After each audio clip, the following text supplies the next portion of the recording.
At the age of 5, I started fasting. Wow, at 5? Yes. Around the age of 12, I started going for Islamic training. Wow. That was how I learned military training. I didn't go to military school. I learned man of war. I didn't join the Boy Scout. I went to Islamic military training. Oh, wait. As a Muslim, you prayed 172 172 times. every day. They don't just have a prayer culture. The serious ones, they live in prayer. Absolutely. I was like, wow. Absolutely. No one preached to you. No. Because you can't talk to me about Jesus. Gunmen came out and surrounded Me. I was in the middle. With AK-47.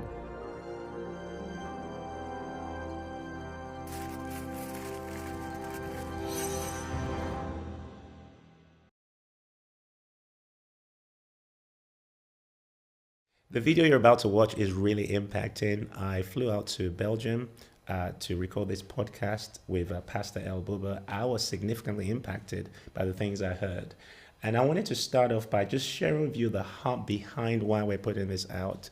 We're putting this out first and foremost for Christians, for believers around the world, to really receive a fresh burden for prayer, for Muslims to encounter Jesus like never before. The Lord has been burdening our hearts for some time now. And in fact, as a ministry, we are calling a 40-day fast during Ramadan, where we're calling Christians from around the world to contend for Muslims to encounter Jesus. What we're talking about in this video you're about to watch is really exposing extreme Islamic ideology, which we're calling the jihadist spirit, for lack of better words, to capture what we're really after. We're not against people. We love Muslims. We want them to encounter the Lord, but we know that there is something else that the enemy is doing in our nations, and we are wanting to expose that and call the church to prayer. If you're a Muslim, you're watching this, I want you to know that we love you, and we're praying that you would encounter Jesus. When I listened and I interviewed Pastor Ebola, I was stirred with a burden for God to move in our nation and our nations. So as you watch this, let your heart be open. There might be parts of this that challenge you, that stretch you in different ways. Be open and let the Lord use this to stir your heart to pray. Welcome to Prayer Storm TV. I am incredibly excited about this interview I'm bringing to you today. We're actually in Belgium right now, and I'm with a man that there's a bounty on his head. A lot of people want this man dead because of the testimony that he carries and the things that the Lord is using him to expose. And today we're going to hear his testimony.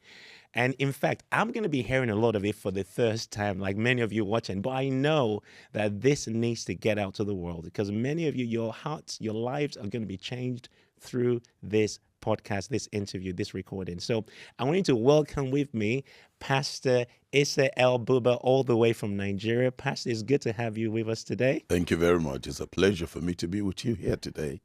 And to all the audience, I'm so glad that you've tuned in, and it's going to be an exciting time in the presence of the Lord because the Lord is everywhere. And I can assure you that there's going to be a shift at the end of this interview. Yeah. Thank you to have me here. Oh, it's so good to have you. I'm so excited about what we're going to be talking about. Now, I came across a snippet of your testimony in the summertime in the UK. I think it was at a conference. I was ministering there, and you just came up to give a short exhortation. And literally, the snippet I heard got my attention, especially because of lots of things that happened afterwards. And you were born into a Muslim family, and you were born in the heart of Islam. You were radical to the core. So I want you to just take a moment to just give us the scenario. What was life like for you as a child, and what context were you in? Because many people watching have no clue what it's like to be in that world. I was born into a very committed religious family as Muslims. My father was one of the most awarded Second World War veteran. He fought during Second World War, and they were part of the team that were able to win the war.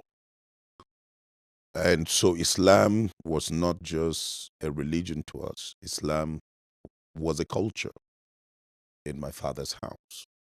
My father was a very, very devoted Muslim. And so, one, being a soldier, two, the discipline, three, the commitment. The spirit of a soldier is a spirit of loyalty. And so, there's no compromise to that. And so, what you hold there, now in my entire lineage, Christianity, had not existed. Wow. Nobody was a Christian. Christianity was not allowed close by. Their tenets, the text of the Christian faith is not allowed in my house.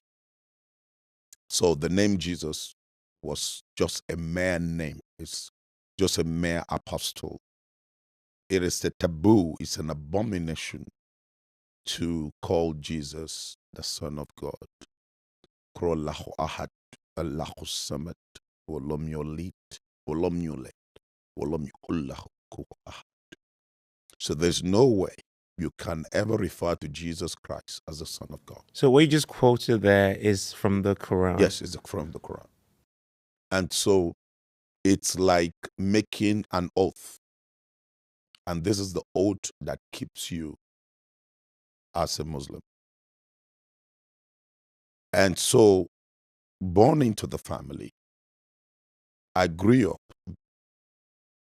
to be one of the child that is very, very close to my dad. And so I inherited his passion. I inherited his perspective. I inherited his pattern of life. And because I want to please my father, I dreamt to be one of the closest person to Prophet Muhammad. I emulated, I followed, I patterned my life after Muhammad. I studied the sayings of the Prophet as my daily meal. I could live as a little child. I could live for a number of few days without taking anything. I'm just on the Quran. As in fasting. In fasting, just studying in hadiths, the sayings of the Quran, of the Prophet. I studied the Sahabas, that is the disciples that are very close to him, that were very, very close to him. One of them is Bildad. He is a dark-skinned man, an African. He's one of the strongest. So, looking at an African closest to the Prophet, is full of muscles, tough guy. And he has been with the Prophet, led most of the jihad, won and conquered. And so I dreamt of that Bildad around the Prophet. And I followed everything. So both fasting, prayers, actions, association. So my father was pleased. I wanted to make my father so, so proud. So, so proud. Because to you as a Muslim, your parents, the position of your parents, the vision of your parents takes 80% of your life. So that means your thought process, your relationship with people is actually determined by the atmosphere created by your parents. And so it's going to be your greatest pride to honor your parents, because it's like you are virtually honoring Allah physically. So this act of disobedience to parental guide is minimal, very, very minimal. So growing up as a child, at the age of 5, I started fasting. Wow, at 5? Yes, at 5. Like what kind of fasting? Fasting. As in no food for a whole day, for 3 days? Yeah, the whole day. Just the Ramadan fast. Okay. And this is normal practice for Christians, for Muslims at 5? Yeah. Okay. It's a normal one when you come from a very committed, addicted Islamic family. because Thanks for watching. If you loved this video, hit that like button to show your support. Drop a comment below, letting me know what you think or what you'd like to see next.